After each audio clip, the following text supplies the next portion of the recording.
গম্ভীরের মতন অলস ক্রিকেটার দেখিনি। কোচ হওয়ার জল্পনার মাঝে কেন এমন বললেন সতীর্থ?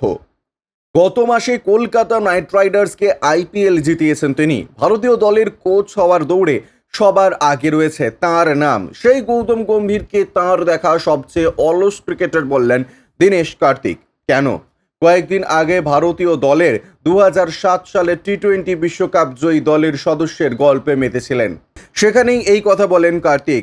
যে সময়ে তাঁরা ভারতের এ দলের হয়ে খেলতেন সেই সময়ের একটি ঘটনার কথা টেনে আনলেন কার্তিক। তিনি বলেন, গম্ভীরকে আমি অপদস্থ করতে চাইছি না, কিন্তু একটা কথা না বলে পারছি না, ওর মতন অলস ক্রিকেটার আমি জীবনে দেখিনি।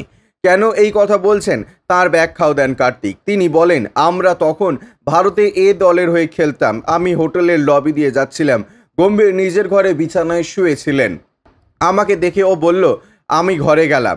তখন গম্ভীর বলল টেলিভিশনের রিমোটটা ওকে এনে দিতে। ও এত অলস যে উঠে রিমোটটাও নিতে পারছিল না, নিজের ইচ্ছে মতো চ্যানেল পরিবর্তন করতে পারছিল না, তাই বাইরে থেকে আমাকে ডাকলো। আমি কোনোদিনও কাউকে এটা করতে দেখিনি। অবশ্য রিমোট নেওয়ার পরে আমাকে ঘর থেকে বেরিয়ে যেতে বলে। কার্তিকের মুখে এই কথা শুনে হেসে ফেলেন গম্ভীর।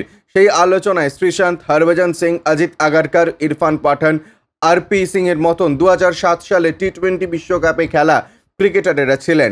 তাঁরাও কার্তিকের এই কথা শুনে নিজেদের হাসি চেপে রাখতে পারেননি। Bureau report, UJ news.